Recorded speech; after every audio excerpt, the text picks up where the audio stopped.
तो दोस्तों स्वागत है आपका एक और मज़ेदार एपिसोड में। आज के एपिसोड को सुनने के बाद आप अपनी लाइफ में एक अच्छी कमाई कर सकते हो, अपने आप को इस तरीके से ग्रो कर सकते हो कि आप एक वेल्दी पर्सन बन पाओ।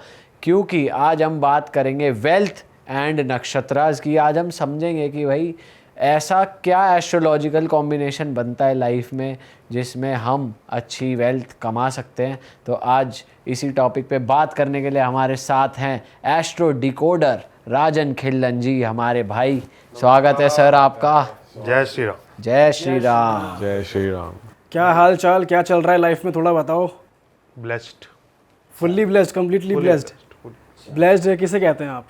खुशी हो, अच्छा, बंदा दो पैसे कमा रहा हो, हेल्थ ठीक हो, हाँ, और क्या ब्लेस्ड का मतलब है? सही बात किसी है। के घर थोड़ी घुसना है। तो मतलब बढ़िया चल रहा है टोटल मिला के आपके सब। नक्षत्र सही चल रहे हैं मतलब।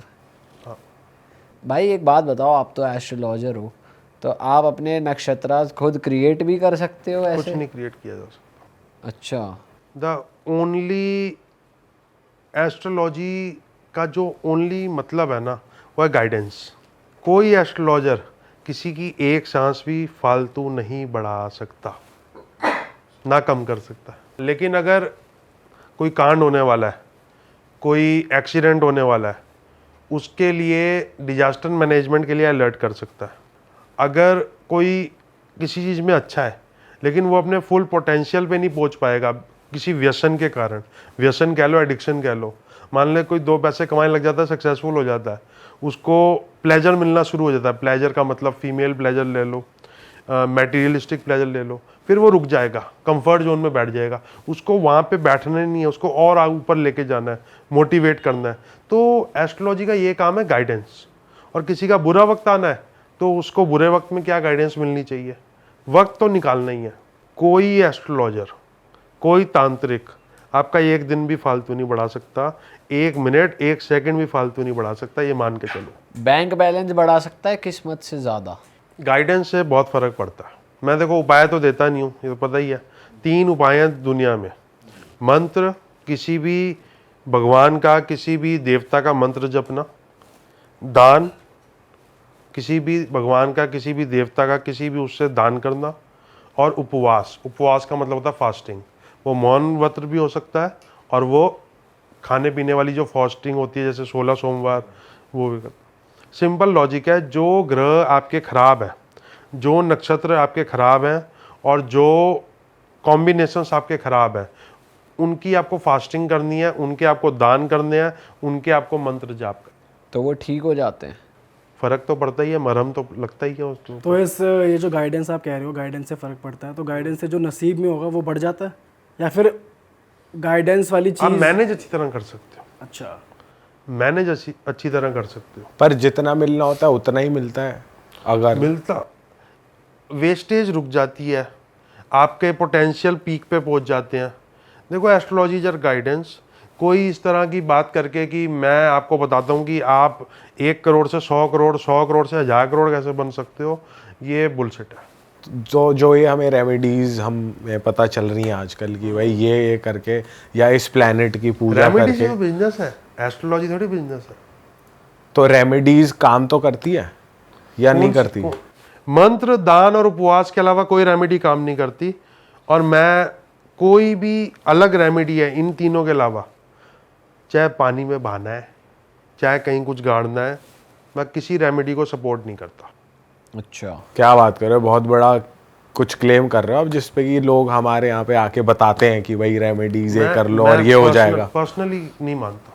आपने खुद ट्राई करी है कभी? जब हाँ, आप हाँ, जब एक फेज था, लॉसेस कर रहे थे आप, तो सबसे पहले मैं लाल किताब वाले के पास ही गया था, मैंने सारी रेमेडीज की हुई हैं। अच्छा। एक बार तो मुझे ऐसे बोला गया कि आपको ऐसे घुमाना था लेकिन आपने गलती से ऐसे घुमा लिया, तो अब आपके साथ और बुरा होगा। अच्छा जी। तो लाल किताब की जो आपने रेमेडीज करी, चलो एक तो ये गलत हो गई, और भी कोई जो करी वो वर्क नहीं करी? वर्क एक भी नहीं करी? एक ही रेमेडी वर्क की, जो ग्रेट जस्टिस एसन कपूर ने एक रेमेडी बताई थी मेरे को किसी ने ना रूबी रिकमेंड किया था, स्टोन, रूबी स्टोन होता है ना, तो 2016 की बात है। तो रूबी उस टाइम 70-80 हज़ार का पड़ रहा था, विथ गोल्ड की अंगूठी वगैरह में लाके। अपनी उस टाइम हैसियत तो थी नहीं। तो मैंने कपूर साहब से पूछा, justice SN. Kapoor the great astrologer, वो कहते कि रूबी पहनना ही क्यों है, रूबी किसका स्टोन है? मैंने कहा सूर्य का। मानिक रूबी सूर्य का स्टोन है, सन को स्ट्रॉन्ग करता है। कहते I am giving you one remedy, ताउमर करनी है तूने। मैं क्या बताओ सर? क्या? Just take sunlight and chant ओम नमो शिवाय। Just take sunlight and chant ओम नमो शिवाय। अच्छा। और सुबह, मैं क्या सर मैं सुबह 9 बजे उठता हूँ। कहते तू 9:30 कर लियो। उन्होंने कोई मेरे पे ऐसी बंदिश नहीं रखी, कहते तू 9:30 कर लियो। अब I am doing the remedy, हफ्ते में 1-2 दिन मिस भी हो जाती है, कभी रात को लेट काम करना पड़ गया, कभी यूएस में किसी से बात करनी हो भी जाती, कभी कभी मिस, लेकिन ये मैं कंटिन्यू रखी हुई है। अब उसके बाद थोड़ा सा जल, सूर्य को जल देना शुरू किया। पहले मंत्र वगैरह की चैंटिंग नहीं आती थी, तो विटामिन डी भी मिलना शुरू हो गया। मैंने मानिक नहीं पहना उसके बाद। तो आप ये कहना चाहते मतलब हो, मैं बता रहा हूँ ना, सब्स्टिट्यूट रेमेडीज, वाई टू पे मनी फॉर समथिंग। और मैं एक और स्टोन्स की बात बताऊं, रोज सुबह इस मोबाइल में मैसेज आता है, सर XYZ को स्टोन सजेस्ट कर दो, 40% आपकी ऑफ टोटल बिलिंग। अच्छा। रोज सुबह इस मोबाइल में मैसेज आता है, और एक नहीं 5 मैसेज आते हैं। और मैंने कितनी रेमेडीज, कितने लोगों को कंसल्ट किया, सब सामने होंगे। अगर मैं किसी को स्टोन रिकमेंड किया तो मेरा नाम बदल देना। तो स्टोन रेकमेंड करना तो चलो एक अलग ही बात होगी, लेकिन कुछ जो घरेलू चीज़, जो घर में रह के घर की चीज़ों से ही आप कर सकते हो एज अ उपाय, तो वो तो काम करते हैं। मंत्र, दान और उपवास के अलावा कोई भी रेमेडी नहीं है। जस्ट चैंट दी मंत्र ऑफ द गॉड। जैसे मैं चतुर्थी तिथि हूँ, चतुर्थी तिथि के लॉर्ड होते हैं गणेश जी।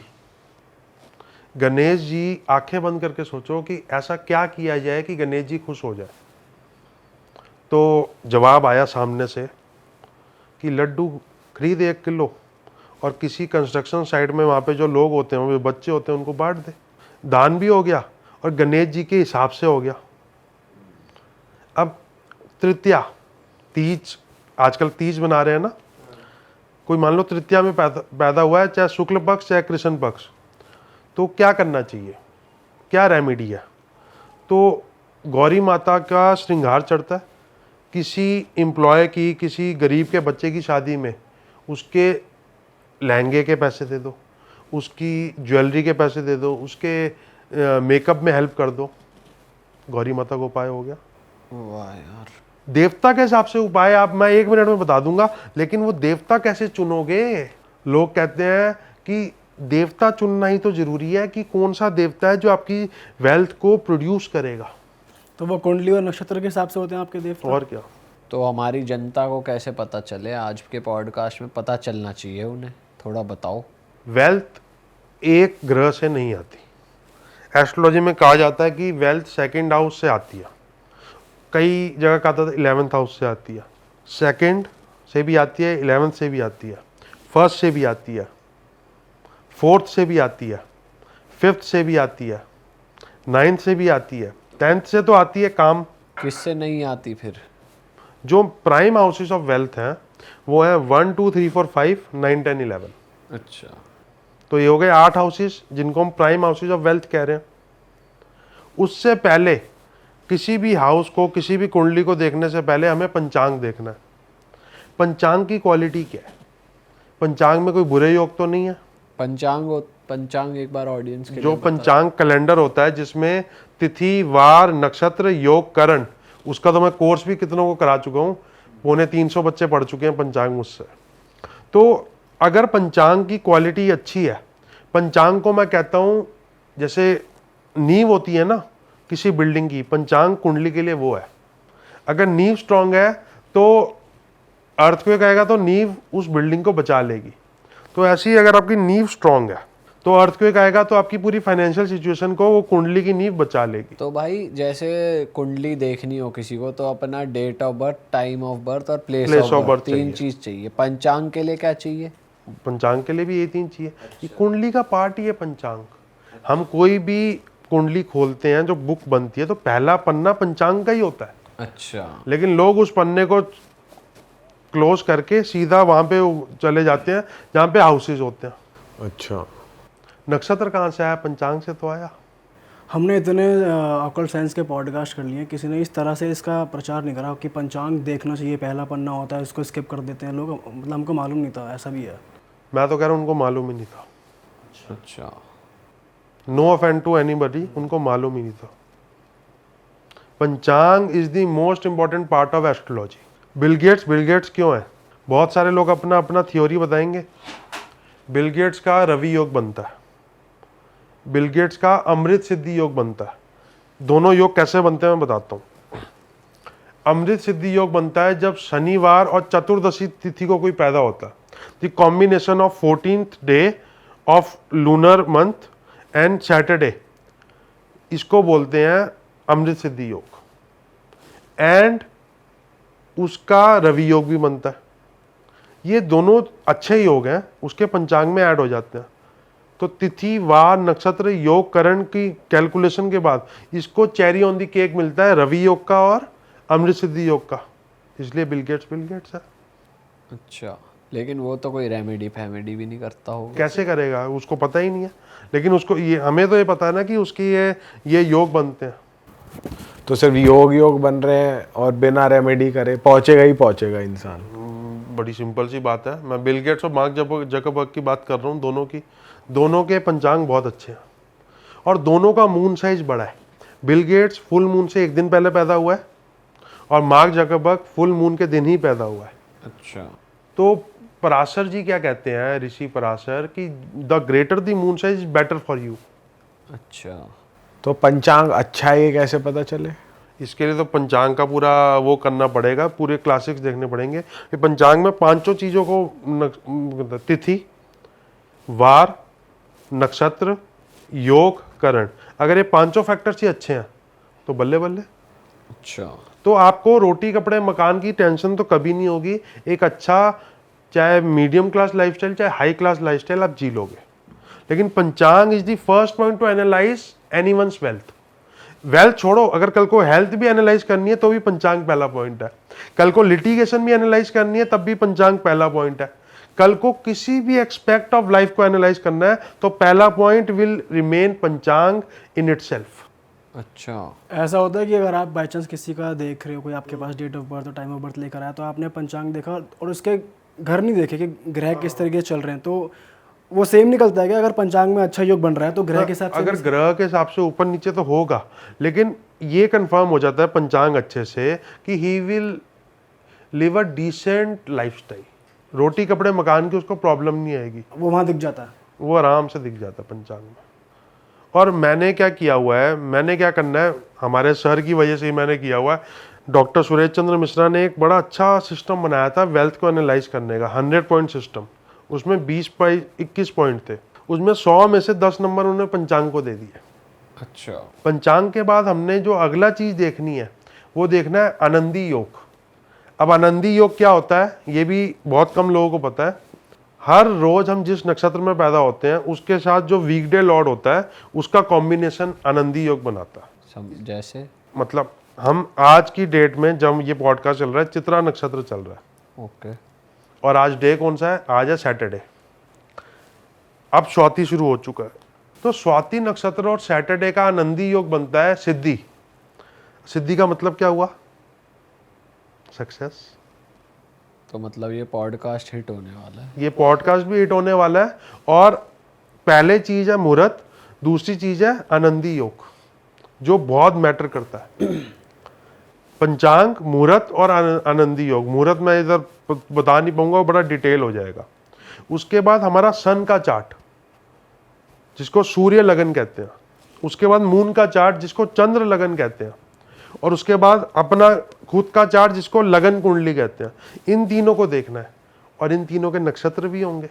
नक्षत्र स्टार्स की कॉम्बिनेशन को कहते हैं या किसको कहते हैं the nakshatra? Combination of stars we can see from here is nakshatra. There are 27 nakshatra इन वैदिक एस्ट्रोलॉजी, लेकिन नासा कहता है 88 कॉन्स्टलेशन है। लेकिन पराशर जी सिर्फ 27 नक्षत्रों को क्यों ज़्यादा अहमियत देते हैं, 88 को क्यों नहीं देते? इसकी क्या वजह है? इसकी वजह भी यही बता देता हूँ। मून है, मून मान लो गाड़ी है और 88 नक्षत्र हैं, ये मैं भी मानता हूं। अब मून एज अ कार, वो जिस जिस नक्षत्र से निकल रहा है ना, वो सारे नक्षत्र कैलकुलेट करो तो 27 आते हैं। अच्छा, तो मून जहां से ट्रांजिट कर रहा है वही नक्षत्र हमारी लाइफ में इंपैक्ट करेंगे। और वो जरूर 27 से होके गुजरेगा ही गुजरेगा। गुजरेगा ही गुजरेगा, उसका रोटेशन साइकिल ही वही है। बाकी नहीं आते जो बाकी के हैं। बाकी रास्ते में ही नहीं आते तो वो गिने ही नहीं उन्होंने। तो पराशर जी ने, पराशर और शास्त्र में वर्ड यूज किया है नक्षत्र और तारा। तारा है, तारा को उन्होंने बोला है सेलेस्टियल बॉडी, नक्षत्र को उन्होंने बोला सेलेस्टियल बॉडी, लूनर मेंशन बोला है। लूनर का मतलब होता है मून, मेंशन का मतलब होता है स्टेशन। मून का स्टेशन बोला है नक्षत्र। मून के 27 स्टेशन है, अश्विनी, भरणी, कृतिका, रोहिणी, मृगशिरा, आद्रा, पुनर्वसु, पुष्य, अश्लेषा, पूर्वा फाल्गुनी, उत्तरा फाल्गुनी, हस्त, श्लेषा, हस्त, चित्रा, स्वाति, विशाखा, अनुराधा, ज्येष्ठा, मूल, पूर्वा भाद्रपद, पूर्वाषाढ़ा, उत्तराषाढ़ा। उत्तराषाढ़ा के बाद आता है आपका धनिष्ठा, शतभिषा। शतभिषा के बाद पूर्वा भाद्रपद, उत्तरा भाद्रपद, फिर रेवती। ये 27 नक्षत्र है। सर आपकी नॉलेज को मानना पड़ेगा वैसे। और इसमें से कुछ नक्षत्र बड़े हैं। मान लो नोएडा का एक सेक्टर बड़ा है और नोएडा का एक सेक्टर छोटा है, तो जो बड़े नक्षत्र हैं उनको बोलते हैं, वर्ड नहीं ध्यान आ रहा, लेकिन जो बड़े नक्षत्र हैं उनमें जब मून होता है तो ज्यादा वेल्थ क्रिएट करता है। अच्छा जी। और जिनमें ज्यादा रोशनी है नक्षत्रों में, मैग्नीट्यूड कम है, magnitude low, the light of the नक्षत्र इज मोर, उनमें ज्यादा वेल्थ आती है। अब मान लो मून का नक्षत्र या किसी भी ग्रह का नक्षत्र उन नक्षत्रों में है जिनमें रोशनी भी ज्यादा है, मैग्नीट्यूड भी लो है, और जिन नक्षत्रों का साइज भी बड़ा है, उनमें ज्यादा वेल्थ आती है। पराशर जी कहते हैं इनको 3 चीजों में इन्होंने बांट दिया, कुल नक्षत्र, अकुल नक्षत्र और कुलाकुल नक्षत्र। अच्छा। और कुल नक्षत्र वालों के पास ज्यादा वेल्थ है, अकुल नक्षत्र वालों के पास कम वेल्थ है। इसमें हमें सारे प्लैनेट्स का नक्षत्र देखना पड़ेगा। जिनके ज्यादातर प्लैनेट्स के नक्षत्र कुल में आ रहे हैं उनके पास ज्यादा वेल्थ होगी, अकुल में आ रहे हैं कम वेल्थ होगी, कुलाकुल मिक्सर है। तो सर थोड़ा हम काफ़ी टेक्निकल चले गए, लेकिन आपने बहुत अच्छे से एक्सप्लेन किया। चलो ठीक है, जिन लोग को थोड़ी बहुत भी नॉलेज है वो लोग समझ पाएंगे। बट अब मैं थोड़ा सा आपसे बेसिक लैंग्वेज में जानना चाहूँगा कि यार अगर किसी के नक्षत्र खराब चल रहे हैं, तो आपने जो 3 तरह की अपने उपाय बताए हैं कि दान करो और मंत्र जाप करो, तो वो कुंडली के हिसाब से कैसे होते हैं? आप किस तरह के आप मंत्र बताते हो या फिर किस तरह के आप दान बताते हो, थोड़ा अभी बताओ। मैंने आपको बताया कि अगर कोई चतुर्थी तिथि बॉर्न है तो गणेश जी उसके लॉर्ड हो गए। तो आंखें बंद करके 1 मिनट के लिए सोचो कि ऐसा क्या होगा कि गणेश जी खुश होंगे। हल्दीराम से लड्डू खरीद के बांट दो गरीब बच्चों में, और ये सब, ये एक उपाय की फॉर्म है। दूसरा है गणेश जी का मंत्र, वक्रतुंड महाकाय सूर्यकोटि। तीसरा है गणेश जी को दूर्वा चढ़ा के और मंदिर में दान करना, यही लड्डू। सर जैसे आप बता रहे थे कि देव चुनना सबसे मेन बात हम है। नहीं चुनते, कुंडली में सब चुने चुनाए हैं। अच्छा, बस हमें देखना है कि हमारे कौन से देवता हैं। हर नक्षत्र का एक देवता है। तो हमें नक्षत्र वाले देवता को प्रसन्न करना है या जो हमारे फर्स्ट वाले हैं लगन कुंडली दोनों में? को प्रसन्न करना है। अच्छा, एक ऑर्गेनाइजेशन में 5-7 बड़े लोग मिलके काम कर रहे हैं, वो 5-7 के 5-7 को प्रसन्न करोगे तभी तो तुम्हें आगे प्रमोशन मिलेगा। तो मैं अब अपना एग्जांपल लेता हूँ, मेरी स्वाति नक्षत्र है, तो स्वाति नक्षत्र के देवता हैं वायु। वायु देव को तभी प्रसन्न किया जा सकता है जब आप पॉल्यूशन ना करो। Simple simple. अगर मैं वायु हूं तो कोई वायु का प्रदूषण कर रहा होगा तो खुंदक चढ़ेगी। अगर मैं पवन हूं तो कोई पवन को दूषित करेगा तो खुंदक चढ़ेगी। तो अपने घर में खोल के रखो खिड़कियां दरवाजे, सिर्फ बंद बंद जगह मत रहो। और अगर आप खुद से प्रदूषण कर रहे हो मतलब आप उसको फिर इनएक्टिव कर रहे हो, यस, सिंपल। तो आपके साथ फिर बुरा होगा। बिल्कुल बुरा क्या होगा, वो फ्रस्ट्रेट होगा ना। वो ओके। जिस मैनेजर ने आपको प्रमोशन देना है उसकी गुड बुक्स में तो रहना है। तो ये जो हमारी कुंडली के मैनेजर है, एक नक्षत्र लॉर्ड है, एक तिथि लॉर्ड है, ऐसे करण लॉर्ड भी होता है, ऐसे ही योग लॉर्ड भी होता है। और अगर इसमें लॉर्ड्स में बुरे लॉर्ड्स हैं उनकी ज़्यादा पूजा करो। उसके बाद हमारा लगन लॉर्ड, जो लगन में हमारा प्लैनेट राशि है, हमारे 12, सब कहते हैं ना 12 प्लैनेट्स हैं, तो वो सॉरी 12 राशि हैं, 9 प्लैनेट्स हैं।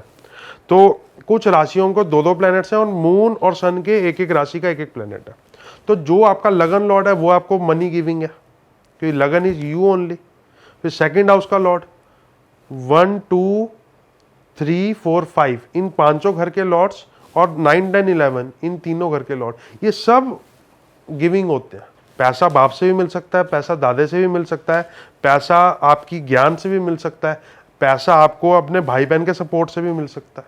सर लेकिन जैसे आप बता रहे हो इतने लॉर्ड को खुश करना, तो इंसान या जनता भी सोचेगी यार इससे अच्छा तो अपना काम ही अच्छे से कर लो। अपना काम अच्छे से करना भी तो, यमराज क्या कहते हैं, मान लो किसी का ये लॉर्ड यमराज है, यमराज कहते हैं कि छुट्टी मत लो अपने काम में।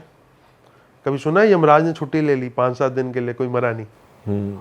यमराज का ऑफिस 24/7/365 डेज चलता रहता है। तो मैं तो एकदम बेसिक्स उपाय की बात कर रहा हूँ।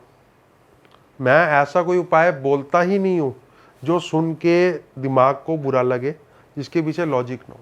जैसे आपने कुछ रेमेडीज या कुछ अपने उपाय बताए, बट जैसे आपने बोला लाल किताब की रेमेडीज आप पे नहीं चली, बहुत मेरे से पे मैं मानता ही नहीं हूँ। बिल्कुल नहीं मानते आप। पर क्या पता कि आपकी कुंडली ऐसी हो कि लाल किताब के उपाय ना चले, किसी को और को सूट कर जाए। जैसे होता है कि यार किसी कुंडली अलग है। देखो मैं क्या कहता हूँ, किसी को ऑफेंड नहीं करना चाहता।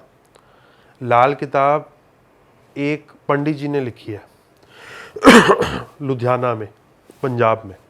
उनका नाम है रूपचंद जोशी। मैं रिसर्चर हूँ, मेरे को सारी रिसर्चेस पता है। उन्होंने जिस तरह से लाल किताब लिखी होगी कभी 1950s में कहीं, आज जो लाल किताब है उसका कुछ नहीं पता। प्लस जो जिस बुक की मैं सबसे ज़्यादा प्रेस करता हूँ वो वैदिक टेक्स्ट है, वैदिक बुक है। अथर्ववेद में नक्षत्रों के बारे में लिखा हुआ है। अथर्ववेद ने बताया गया कि अश्विनी नक्षत्र के लॉर्ड अश्विनी कुमार है। लाल किताब में तो सिर्फ उपाय लिखे हुए हैं ना। मैं ये कह रहा हूं कि अगर मेरी एक्स अमाउंट ऑफ वेल्थ है तो मैं एस्ट्रोलॉजर होके उसको x + 10x तो नहीं कर सकता, x + 1%, 2% अपनी हरकतों को सुधार के कर सकता हूं। x को 10x नहीं किया जा सकता, x को बचाया जा सकता है। बुरे वक्त में उसको ये बताया जा सकता है इंश्योरेंस ले ले। मान लो किसी का एक्सीडेंट नजर आ रहा है या किसी का लॉस नजर आ रहा है, किसी की फैक्ट्री में आग लगती नजर आ रही है, क्या बोलूंगा मैं उसको? उपाय दोगे बचने के लिए? सबसे पहले फैक्ट्री का फायर इंश्योरेंस कराऊंगा, वो भी उस कंपनी से जिसका क्लेम रेशियो अच्छा है। अब मैं इंश्योरेंस वाला नहीं हूं ना, मैं इस चीज को प्रमोट कर रहा हूं, लेकिन यही उपाय है। अच्छा, उपाय यही है। प्रैक्टिकल उपाय पहले करेंगे ना। किसी को चोट लगेगी, महामृत्युंजय जब पहले करोगे कि उसके फर्स्ट एड पहले करोगे? ये तो टेक्निकल उपाय हो गया। ये तो हाँ जी, ये पहले ही बता दूंगा ना, ये बाद में थोड़ी बताऊंगा। अगर किसी की अल्प आयु है, 50s में, 40s में, 30s में डेथ है, और मैं उसको बोलता हूं कि भाई तू 2-4 करोड़ का इंश्योरेंस ले ले, कल को तेरी डेथ के बाद गम तो उस चीज का कम नहीं हो सकता, लेकिन इंपैक्ट तो कम हो सकता है बाद में जो फैमिली है। ये उपाय होते हैं, उपाय यहां से होते हैं। तो वैसे पैसे, जैसे पैसे चाहिए किसी को, तो वो नक्षत्र देखे या वो प्लैनेट्स देखे, क्या पहले देखे तो वो? काम करे अपना। काम तो करे ही, चलो वो तो मोस्ट इम्पॉर्टेंट चीज़ है काम करना। बट हम देखते हैं कि भाई शुक्र का उपाय कर लो या इसका उपाय कर लो, मोस्टली तो पैसे के लिए वही कहा जाता है। प्रॉब्लम ही ये है कि प्रॉब्लम एक है, आपके पास पैसा नहीं है। सभी बोलेंगे मेरे पास पैसा नहीं है। ऐसा कोई आदमी नहीं है जो ये नहीं बोलेगा मेरे पास पैसा नहीं है। जो 2 पैसे कमा रहा है उसको 4 पैसे कमाने हैं, और जो 1 पैसा कमा रहा है उसको 2 पैसे कमाने हैं। वो सब एक उपाय है। मैं फॉर एग्जांपल बताता हूँ कि किसी ने ऐसे ही किसी पॉडकास्ट में बोला होगा कि अपनी वाइफ के नाम सब कुछ ले लो, अपनी वाइफ को सब कुछ दे दो, उसको सारे पैसे दे दो, तो आपकी लक्ष्मी स्ट्रांग हो जाती है। शुक्र उस लक्ष्मी का, आपकी वाइफ का नीच का है। वो पैसे लेके आपको डिवोर्स देके चली जाती है। क्या करोगे? गए फिर तो क्या करेंगे? रोया जाएगा। क्या करोगे? फिर तो सर पीटा जाएगा अपना। सारे यही बोलते हैं ना कि ग्रह लक्ष्मी के नाम सब कर लो। अरे वो भी तो इज्जत के लायक होनी चाहिए। मैं उस क्लाइंट के पॉइंट ऑफ व्यू से बोल रहा हूँ, मैं कोई टेस्टिमोनियल नहीं देता, लेकिन एक क्लाइंट रोया कि मेरे साथ ऐसा हुआ। अच्छा बताओ, पैसे लेके भाग गई। तो बीवी को भी पैसे सर, देना जिसको उसने सेफ नहीं कुंडली है। दिखाई उसके उसमें दिखा नहीं इसकी बीवी भाग जाएगी, ग्रह वगैरह में कहीं दिखा नहीं? मैं वही तो कह रहा हूँ, वो वैदिक एस्ट्रोलॉजर नहीं था ना जिसको कुंडली दिखाई, वो या तो टैरो का रीडर होगा, मुझे पता नहीं, मतलब उसने मुझे ये नहीं बताया उसने पहले किसको दिखाई, या न्यूमरोलॉजिस्ट होगा। वो कहता मुझे नक्षत्र के बारे में पता ही नहीं था, कुछ होते हैं। देखो मैं बड़ी सिंपल सी बात बताता हूँ, मैं जो भी बोल रहा हूँ आई हैव सम बैकअप, और अगर किसी को लगता है कि मैं कुछ गलत बोल रहा हूँ या किसी का कोई सवाल है उसका मैं जवाब नहीं दे सकता, अभी नहीं दे सकता तो कल दूंगा, परसों दूंगा। मेरी रिसर्च का मतलब ही ये है कि एस्ट्रोलॉजी के सवाल मेरे पास आए और मैं उनका जवाब दूं logically with banking of text, और टेक्स्ट है पराशर होरा शास्त्र। सर वैसे अगर आपके पास कोई कुंडली लेकर आता है तो आप नक्षत्र और पंचांग देखकर उनकी वेल्थ को एनालिसिस भी कर सकते हो? हाँ कि बिल्कुल। इस टाइम पे वेल्थ कम होगी या इस साल में जाके इसकी वेल्थ डाउन हो जाएगी, अगर आप बिल गेट्स के एग्जांपल से बात करें। बिल्कुल एनालाइज किया जा सकता है। अच्छा, क्या फैक्टर्स होते हैं? 21 फैक्टर्स होते हैं किसी की भी वेल्थ को एनालाइज करने के लिए। पंचांग में बता चुका हूँ, पंचांग के बाद आनंदी योग में बता चुका हूँ, आनंदी योग के बाद मुहूर्त में बता चुका हूँ, सन चार्ट, मून चार्ट और लगन चार्ट में बता सकता हूँ। अब जो फैक्टर्स हैं वो और डीप है। होरा लगन, घटी लगन, विघटी लगन, आरूढ़ लगन, ये 4 लगन होते हैं, प्लस कारकांसा। ये 5 अलग अलग चार्ट्स होते हैं हमारी कुंडली में, इनका भी बहुत बड़ा रोल होता है। अच्छा जी। एक होता है इंदु लगन, ये उत्तरा कालामृत में लिखा हुआ है। Indu lagan plays a very vital role in assessing the wealth of the person. फिर अष्टवर्क, ये टोटल मिला के 20-21 पॉइंट है, मैं इनकी लिस्ट आपको दे दूंगा, डाल लेना इसमें। ये 20-21 पॉइंट को टोटल एनालाइज करके वेल्थ निकलती है। सिर्फ एक प्लैनेट या एक सोर्स वेल्थ नहीं देता, wealth is the combination of planets. तो जब तक वो जिएगा जब तक की वेल्थ निकल जाएगी एक तरीके से बिल्कुल इंसान की। आइडिया आ जाएगा। अच्छा जी, ये तो कमाल की साइंस है सर। तो एक बार कुंडली देखकर आप पूरी लाइफ प्रिडिक्ट कर सकते हो इंसान की, या कैसे रहता है? हाँ बिल्कुल की जा सकती है, एकदम particular particular month by month, day by day, year by year? Year two year करने में ज़्यादा अच्छा रहता है। अच्छा। और इस केस में सर फिर ऐसा भी होता है जैसे मान लो आपने किसी का डाउन देख लिया, किसी का डाउनफॉल है, फिर आप उसको उपाय बता रहे हो तो इम्पैक्ट कम हो जाएगा? इम्पैक्ट ये होगा वो रेडी रहेगा ना उस पर्टिकुलर डिजास्टर को मैनेज करने के लिए। वो डिजास्टर कम होने की चांसेस मतलब उपाय से कम हो जाएगा? डिजास्टर का इम्पैक्ट का तो पता नहीं, लेकिन डिजास्टर मैनेज बड़ी अच्छी तरीके से हो जाएगा। अच्छा, डिजास्टर तो उतना ही है। अगर मैं किसी को बता दूं कि तेरा एक्सीडेंट होने वाला है, तेरे को हार्ट अटैक आने वाला है, वो अपना हेल्थ इंश्योरेंस ले ले, वो अपना बॉडी इंश्योरेंस ले ले और अपना कोलेस्ट्रॉल चेक कराता रहे, तो कुछ इम्पैक्ट कम होगा। ऐसे ही मुझे किसी ने बताया था, एक बहुत अच्छे एस्ट्रोलॉजर थे, उन्होंने कहा था 2018 तक तेरा कोई काम नहीं चलेगा। And I was very stubborn कि मैं तो काम करूंगा, मैं ठोकता रहा पैसे, कोई काम नहीं चला। 2018 के बाद जाके 2 पैसे कमाए। अच्छा, अब 2018 में मेरी एज हो चुकी थी 28 प्लस 27 ईयर्स का मैं हो चुका था, तो 27 ईयर्स तक कोई पैसा नहीं कमा रहा, ये एक बड़ी अच्छी बात नहीं है। लेकिन जो मेरा राजयोग कारक ग्रह है वो है ही जब बुध और शनि, जिनकी एज ही 30s में आती है, तो आप कुछ नहीं कर सकते, 30s का वेट कर सकते हो। तो उन्होंने मेरे को बोला just learn and learn in your struggling period, learning is your earning. तो ये एक तरह का गाइडेंस मिल गई मेरे को। जब उनसे गाइडेंस मिली उसके बाद मैंने इन्वेस्टमेंट करनी बंद कर दी। अब मैंने दोबारा इन्वेस्टमेंट्स और दोबारा वो चीज़ शुरू किया, जो चीज़ उस टाइम लॉस करती थी आज वो लॉस नहीं कर रही। तो किसी का शनि अगर किसी नक्षत्र में हो तो क्या मतलब? इसका एक बहुत अच्छा एग्जांपल बताता हूँ। ये हर नक्षत्र हर प्लैनेट के लिए वैलिड है, ये मैं यहाँ पे लिखा हुआ है। हाँ, फ्रॉम द नेटल नक्षत्र ऑफ सैटर्न, सैटर्न किसी ना किसी नक्षत्र में होगा, वहां से हमने मून का नक्षत्र गिनना है। अच्छा, मून किसी नक्षत्र में है, सैटर्न किसी नक्षत्र में है, वहां से हमने गिनती करनी है। तो अगर वो गिनती 1 है, मतलब नक्षत्र सैटर्न और मून सेम नक्षत्र में है, तो शास्त्र कहता है रोग, डिजीज, क्रॉनिक डिजीज। अब कैंसर ले लो या ट्यूमर ले लो, कोई भी क्रॉनिक डिजीज। 2, 3, 4, 5 नक्षत्र में है तो लाभ, मीडियोकर से को क्वालिटी का लाभ। फिर 6th में हानि, 7, 8 में गेन्स, अचीवमेंट और बहुत ज्यादा लाभ, 9 to 13 में वेलबींग, और 14, 15, 16, 17 nakshatra from the nakshatra of Saturn to moon, detention. Detention का मतलब होता है बंधन, बंधन का मतलब होता है कोई ना कोई कोर्ट केस या एक्चुअल में जेल जाना। वो कुंडली की पावर डिसाइड करेगी कितना बंधन आएगा उसमें। फिर बंधन के बाद आता है पीड़ा, सफरिंग, वो भी बंधन का ही एक्सटर्नल पार्ट है। फिर 21, 22, 23, 24, 25, 26 नक्षत्र में लिखा हुआ successful journeys, migration for good cause and all gains.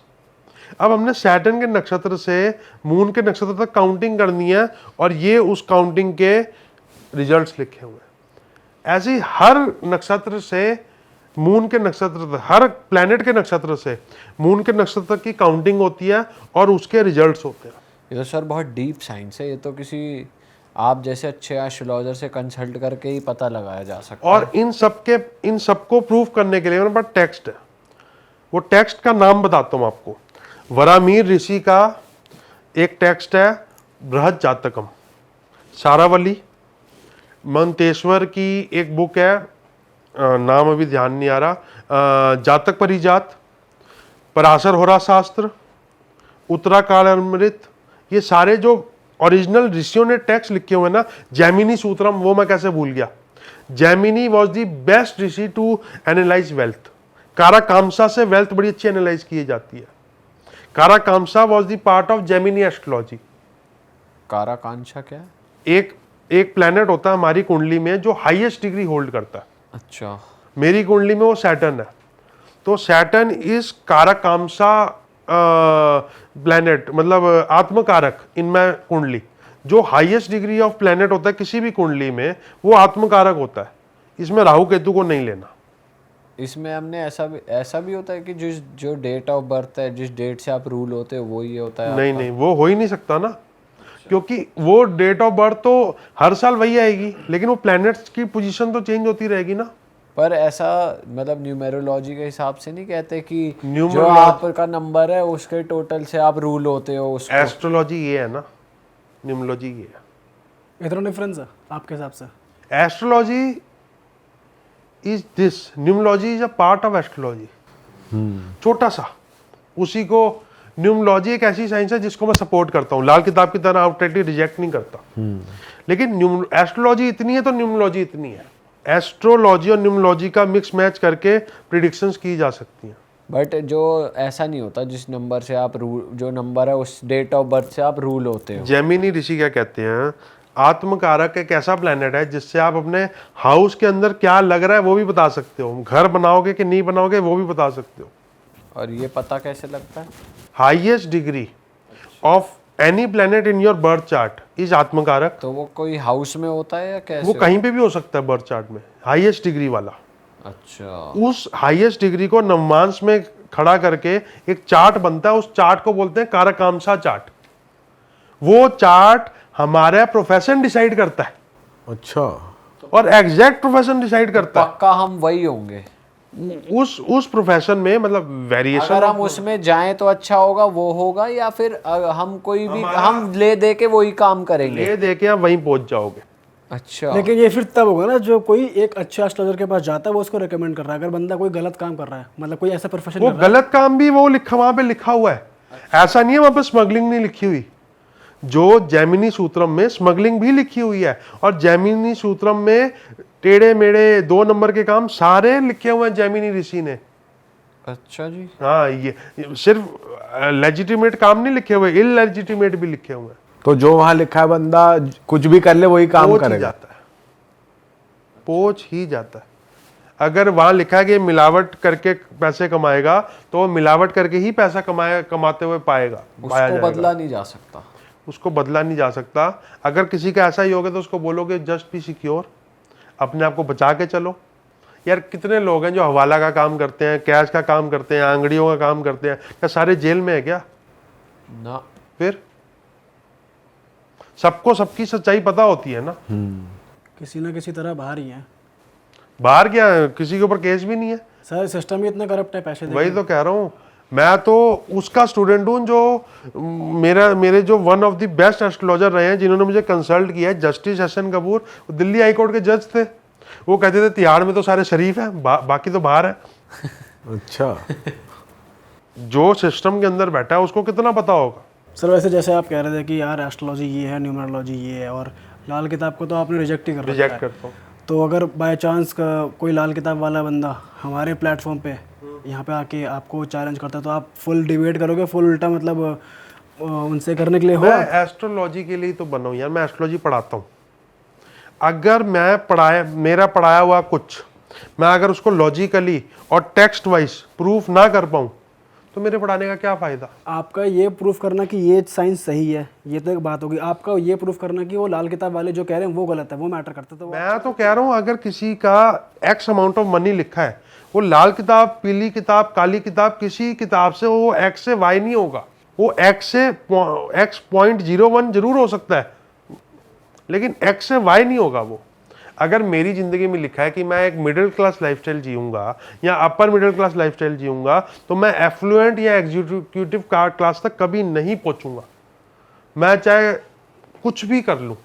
और प्रॉब्लम ही ये है, यही एस्ट्रोलॉजी की प्रॉब्लम है कि मैं आपको अर्ज से फर्श से अर्ज तक पहुंचा दूंगा, आप मुझे पैसे दो। तो आप कह रहे हो ये स्कैम है? स्कैम वर्ड नहीं यूज करता, लेकिन आप किसी को बोलो, अब मेरे पास एक लड़की आई थी, ये ओरिजिनल है, वो कहती है मेरे को मिस इंडिया बनना है। मैं क्या पॉसिबल नहीं है, तू अपना कॉर्पोरेट जॉब कर ले, अपना CA कर ले, अपना मॉडलिंग। आपने कुंडली देख के कहा या शक्ल देख के? कुंडली देख के। शक्ल अच्छी थी मतलब? अच्छी थी। मैं क्या पॉसिबल नहीं है, तू अपना मॉडलिंग के असाइनमेंट कर ले, लेकिन मिस इंडिया का वो अब किसी ने मुझे, अब वो जो भी है, खैर मुझे नाम भी पता, लेकिन आई विल नॉट डिस्क्लोज, उसने उससे 3-4 लाख रुपए हट लिए उपाय के मामलों में। क्या वो मिस इंडिया बनी? नहीं बनी। अब प्रॉब्लम यहाँ पे आ जाती है कि अगर आप किसी एस्ट्रोलॉजर के पास जा रहे हो तो आप उसके मुंह में अपने शब्द नहीं डाल सकते। अगर आप उसके मुंह में अपने शब्द डालना चाहते हो तो कह देगा कि तुझे ये बनना है तो मैं तेरे को बना देता हूँ। ऐसे थोड़ी होता है। अगर आत्मकारक, मेरा आत्मकारक शनि है, मेरा आत्मकारक बोलता है पब्लिक डीलिंग, मेरा आत्मकारक बोलता है स्टॉक मार्केट, मेरा आत्मकारक और भी चीजें बोलता है, 5-7 चीजों की लिस्ट हो है। अगर मैं उनके अलावा कोई और काम करूंगा तो I am not good, I will fail. Sir लेकिन जैसे चलो काफ़ी लोग अगर लाल किताब को जो फॉलो करता है, जो उसकी रेमेडीज कर रहे हैं, चलो मान के चलो उनके लिए वो रेमेडीज काम कर गई, वो लोग उस चीज़ को बिलीव कर रहे हैं कि एग्जिस्ट करती है। Placebo effect. ये क्या होता है प्लेसिबो? प्लेसिबो का मतलब है कि वैसे ही भाई का टाइम अच्छा चल रहा है, मैं इसको बोल दूं भाई ये तू घड़ी पहन ले, तेरा ऐसा और लगेगा टाइम। कि इस घड़ी से पहनने से ठीक हो। हाँ, वो प्लेसिबो इफेक्ट आ गया ना। मैं इसका एग्जांपल देता हूँ। 28 साल के 10 लौंडे खड़े थे, 10 में से 10 को लाल किताब वालों ने बोल दिया कि तुम्हारी अगले 1-2 साल में शादी हो जाएगी, और जो 28 साल के हैं उनमें से 6-7 की तो हो ही जाएगी ना। अच्छा, जो 3 की नहीं हुई वो निकालना ज़्यादा जरूरी है कि 28 साल की उम्र में अगर तुम 10 लोग तुम्हें मिले, तुमने बोल दिया अगले 2-3 साल में तुम्हारी शादी हो जाएगी, उनमें सबकी हो जाएगी। वो उम्र ही वो है, ढूंढना उस एक को है जिसकी नहीं होगी। मैं अपनी ज़िंदगी में किसी को स्टोन रिकमेंड नहीं करूँगा, चाहे मेरे को ये भी मैसेज आ जाए 75% आपका आप रिकमेंड करो।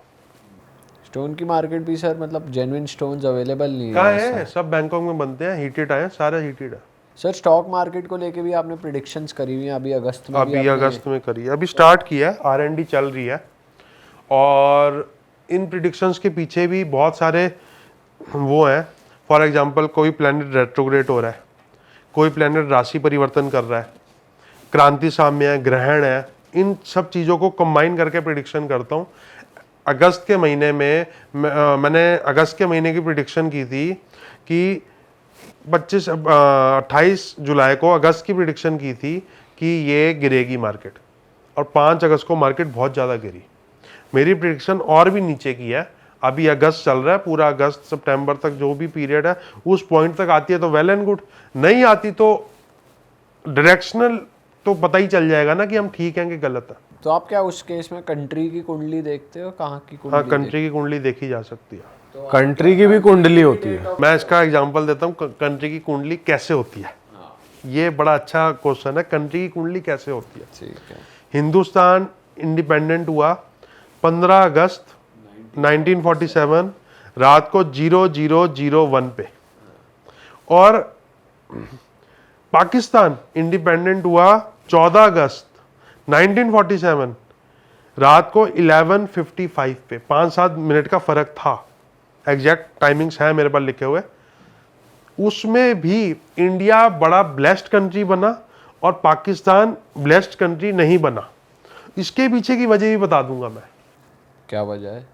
वो यही सारे पॉइंट्स हैं जो अभी हम कर रहे हैं ना, 21 points of wealth and astrology. वो इन्हीं पॉइंट्स में एक चीज होती है, विघटी लगन। विघटी लगन, षष्टियामसा, त्रिमसामसा, ये तीनों इंडिया और पाकिस्तान के चार्ट में चेंज हो जाते हैं। उससे ही इतना फर्क आ गया। अच्छा सर, वैसे एस्ट्रोलॉजी भी ये डेट ऑफ बर्थ या टाइम ऑफ बर्थ या फिर कंट्री की, अगर आप इंडिपेंडेंस की बात कर रहे हो, तो एस्ट्रोलॉजी बेसिकली ह्यूमंस के लिए नहीं बनी, ऐसे टेस्ट कर सकते हैं कंट्रीज, सिटीज, प्लेसेस। बिल्कुल ह्यूमन, सिर्फ ह्यूमंस के लिए है। मैं 2026 की प्रिडिक्शन कर रहा हूँ, मैं ओवरऑल वर्ल्ड की प्रिडिक्शन कर रहा हूँ ना। उसकी वजह ये है कि जिस साल में 4 ग्रहण आ जाते हैं और अधिक मास आ जाता है, महाभारत में भी यही हुआ था। First prediction I have done, मुझे याद है पिछले साल जुलाई का महीना ही था, इस साल जुलाई के महीने में वही प्रिडिक्शन रिपीट हो के हर बंदा वही बोल रहा है। मैंने स्टॉक मार्केट क्रैश बोला है 2026 में, आज भी मैं वो बात बोल रहा हूँ। मैंने some sort of world war बोली है 2026 में, some sort of world war, आज भी मैं वो बोल रहा हूँ। और हम बात कर रहे हैं अगले 48 से 72 घंटे में ईरान इजराइल पर अटैक कर दे तो कोई बड़ी बात मत मानना, अगस्त में कभी भी कर सकता है।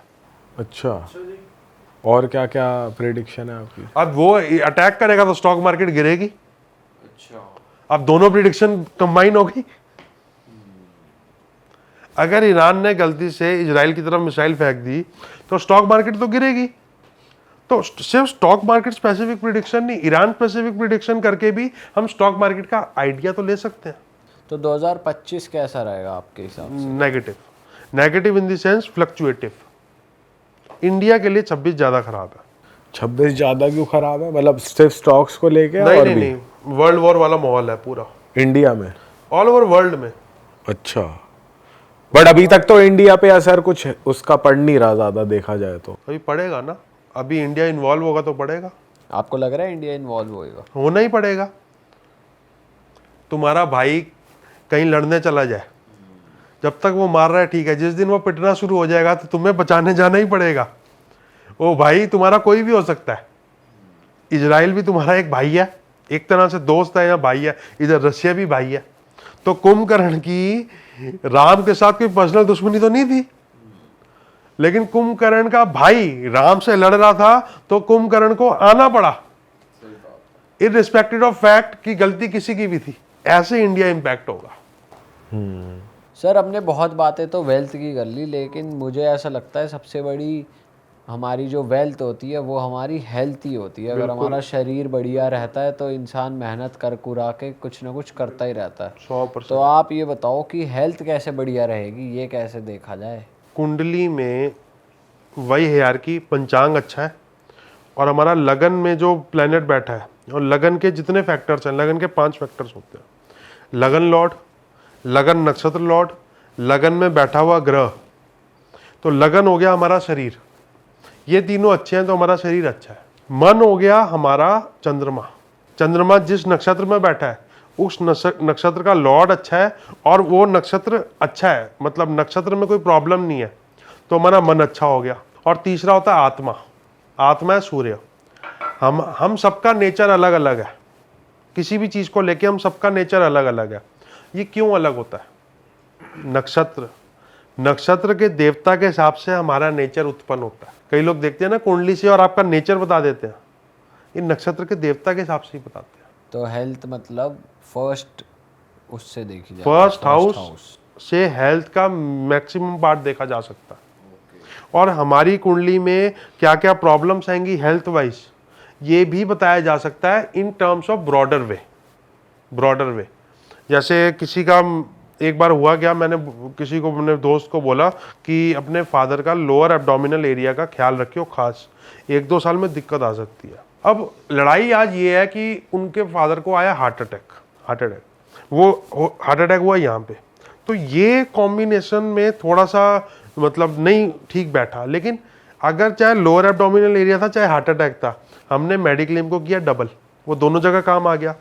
हमने टेस्ट बढ़ा दिए बॉडी के, वो दोनों जगह काम आ गया। जो हार्ट अटैक में ओपन हार्ट सर्जरी होनी थी वहाँ पे मात्र एक स्टंट डला, उन्होंने वेट कम किया, अपना हेल्थ को ठीक किया।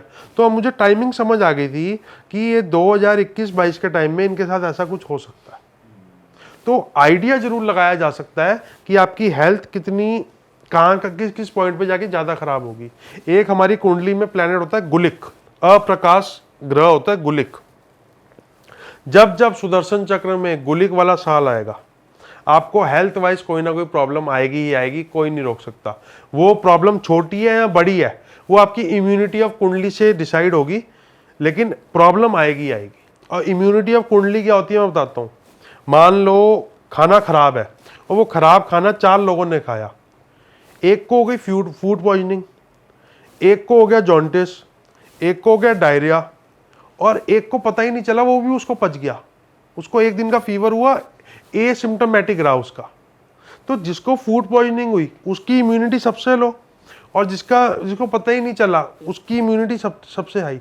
तो एक ही प्रॉब्लम हमारी कुंडली की अलग अलग फैक्टर्स में अलग अलग तरह से रिएक्ट करेगी। हमारी बॉडी की इम्यूनिटी भी बेसिकली कुंडली डिसाइड करती है। पंचांग और लगन मिला के डिसाइड करते हैं, इम्यूनिटी का एग्जैक्ट लेवल बताया जा सकता है। तो ये इम्यूनिटी स्ट्रांग करना और ये करना वो सब जैसे अच्छा खाना पीना शरीर वो मैटर नहीं करता। हर नक्षत्र की एक जड़ी बूटी बताई गई है। जैसे स्वाति नक्षत्र की अर्जन है, ठीक है, और हर नक्षत्र की एक जड़ी बूटी है। उन जड़ी बूटियों को आप सेवन करोगे तो इम्यूनिटी आपका स्ट्रांग होगी एज पर योर नक्षत्र। और इसमें मैं मून नक्षत्र की बात कर रहा हूँ। तो अब खाना भी एक तरीके से इंसान को इस तरीके से खाना चाहिए? नहीं, सारा खाना नहीं खाना चाहिए लेकिन आप कह रहे हो कि एस्ट्रोलॉजी और हेल्थ का कोई मिक्सचर हो सकता है, तो बिल्कुल हो सकता है। बताया जा सकता है कि कब प्रॉब्लम आएगी। एक एग्जांपल देता हूँ, बड़ा अच्छा है, बड़ा मजा आएगा, समझ आएगा। सूर्य क्या है? सूर्य अपना सोर्स ऑफ लाइट है। सोर्स ऑफ लाइट है। क्यों है वो सोर्स ऑफ लाइट? ये नहीं पता जी। गैस है वो। Suraj is 100% hydrogen and helium. Gas, hydrogen and helium, और सूरज के पास कुछ भी होगा जल जाएगा। अब सूरज, सन एज अ प्लैनेट हमारी कुंडली के किसी भी हाउस में होगा। 5th हाउस पेट का कहा जाता है, अपर एब्डोमिनल एरिया का। अगर किसी का 5th हाउस में सूर्य है तो उस लेडी को कहा जाता है कि आपके मिसकैरेज के चांसेस ज्यादा है। 7th हाउस और 8th हाउस हमारे जेनिटल्स का है। तो जिस हाउस में सूर्य, और 7th और 8th हाउस में अगर सूर्य बैठा है तो उसको कॉन्स्टिपेशन की प्रॉब्लम होती है, क्योंकि हीट क्या क्रिएट करती है? कॉन्स्टिपेशन। कुछ समझ में आ रहा है? कुछ लॉजिक समझ में आ रहा है? 7th और 8th हाउस में जब सूर्य होगा, अपेंडिक्स की प्रॉब्लम होगी, अल्सर की प्रॉब्लम होगी। एक और बात बताऊं, बड़ी गाइनेक से रिलेटेड बात है। जिनका 8th हाउस में सूर्य होता है उनको कंसीविंग में दिक्कत होती है, क्योंकि उन लेडीज की पीरियड्स में वाइट डिस्चार्ज कम होता है। अच्छा। लेकिन इसमें भी हमें डिग्रीज देखनी है, नक्षत्र देखना है, वो कितना इंपैक्टफुल होगा वो देखना है। अब सूरज हीट प्लेनेट है। मांगलिक दोष समझते हो? मांगलिक दोष की तो हर बंदा बात करता है ना। मंगल एग्रेशन है। मंगल जिस हाउस में बैठा होगा वहां पे एग्रेशन कर देगा। 7th हाउस अपोजिट जेंडर का है। अपोजिट जेंडर का aggression toward sexual life, Parashar ji ने मंगल बैठा है, एग्रेशन कर देगा, इसको ना मांगलिक कर देते हैं। 8th हाउस होता है ससुराल। 8th हाउस में एग्रेशन, उसको भी मांगलिक कर दिया। 12th हाउस होते हैं बेड प्लेजर्स। बेड प्लेजर में एग्रेशन, उसको भी मांगलिक कर दिया। और 4th हाउस होता है आपके हस्बैंड या वाइफ के, आपके स्पाउस के दोस्त और रिश्तेदार, उसमें एग्रेशन, उसको भी मांगलिक कर दिया। तो पराशर की कहते हैं जो इन सब चीजों में एग्रेसिव है उसकी मैरिड लाइफ में अप्स एंड डाउन्स आएंगे, उनको मांगलिक की कैटेगरी में कर दो। फिर जेमिनी क्या कहता है कि आग को आग से लड़ा दो, जहर को जहर से लड़ा दो। तो जिसका मंगल जिस हाउस में है, उस जो हाई ऑन हार्मोन्स है उसकी हाई ऑन हार्मोन से शादी करा दो। तो ये मांगलिक का तोड़ हो गया। वो पीछे कॉन्सेप्ट है उनके, कॉन्सेप्ट समझो। मार्स एग्रेशन हो गया, सन हो गया हीट, मून हो गया फ्लक्चुएशन, क्योंकि मून का साइज ऊपर नीचे होता रहता है ना। जिसका सेकंड हाउस में मून बैठा है उसकी wealth up down. Up down, simple point. But उस केस में फिर ये 21 पॉइंट्स भी तो कंसीडर करें। वो तो करेंगे ही, वो अप डाउन होगी। तो अप डाउन उसकी होती है जैसे कोई मान लो सट्टे से पैसा कमा रहा है, स्टॉक मार्केट से पैसा कमा रहा है, उसके रोज अप डाउन होंगे। अब कोई प्रॉपर्टीज लेके बैठा है, उसका क्या अप डाउन होगा। तो आपको देखना पड़ेगा ना एज पर कुंडली कितने सारे फैक्टर्स है। सर कुल मिला के बड़ी डीप साइंस है, और इसके लिए आम जनता को तो मैं यही सजेस्ट करूँगा कि भाई अगर जा रहे हो तो किसी पढ़े लिखे नॉलेज वाले एस्ट्रोलॉजर के पास ही जाओ, जैसे हमारे भाई हो गए। वैदिक एस्ट्रोलॉजी आनी जरूरी है, और सबको डॉक्टरी का ज्ञान है ना, सबको पता है ना डॉक्टर फीवर में पैरासीटामोल देगा। अगर आपको फीवर है और डॉक्टर आपको पैरासीटामोल नहीं दे रहा और आपको कह रहा है आप सर्जरी करा लो, तो आप करा लोगे ना। तो एस्ट्रोलॉजी में ये होता है कि आपको पता ही नहीं, बेसिक्स नॉलेज ऑफ एस्ट्रोलॉजी आनी जरूरी है, मैं ये मानता हूँ। डॉक्टर भी तो अच्छा होना चाहिए। डॉक्टर तो अच्छा होना ही चाहिए, तो वो हमें पता चल जाता है ना। हाँ, हर चीज का इलाज नहीं होता, लेकिन एस्ट्रोलॉजी का जो मेन मोटिव है वो है गाइडेंस, जिसको मार्गदर्शन कहा जाता है। ऑल राइट सर, इस पॉडकास्ट को यहीं पे ख़त्म करते हैं। हमको तो मज़ा आ गया आपके साथ बातें करके, और आपका जो पॉइंट ऑफ व्यू है रेमेडीज़, उपाय और नक्षत्र और ग्रहों को लेकर वो बहुत सटीक और एकदम अलग है। तो आई एम श्योर ऑडियंस को भी बहुत मज़ा आया होगा। और अगर ऑडियंस से मैं कहना चाहता हूँ, अगर आपको लगता है कि आपकी समस्याओं का हल हमारे सर कर सकते हैं, तो प्लीज़ जाके सर को रीच आउट कीजिए। सर से कांटेक्ट करने की सभी डिटेल्स आपको मिल जाएंगी नीचे डिस्क्रिप्शन में, और सर को आप इंस्टाग्राम पे भी फॉलो कर सकते हैं। इंस्टाग्राम सर का स्क्रीन पे आ ही रहा था, एंड इवन डिस्क्रिप्शन में लिंक मौजूद है। और अगर सर से आप पढ़ना चाहते हो जिस तरीके से सर एक्सप्लेन कर रहे थे, सर के कोर्स का लिंक भी हम डाल देंगे डिस्क्रिप्शन में, तो आप इनका कोर्स भी एनरोल कर सकते हो। बाकी हम मिलेंगे आपसे नए पॉडकास्ट में। टिल देन अपना ध्यान रखिए, बहुत ज़्यादा हेल्दी रहिए, वेल्दी रहिए, और अपने घर वालों का ध्यान रखो यार। चलो मिलते हैं आपसे नए पॉडकास्ट में। Bye bye. जय श्री राम। जय श्री राम।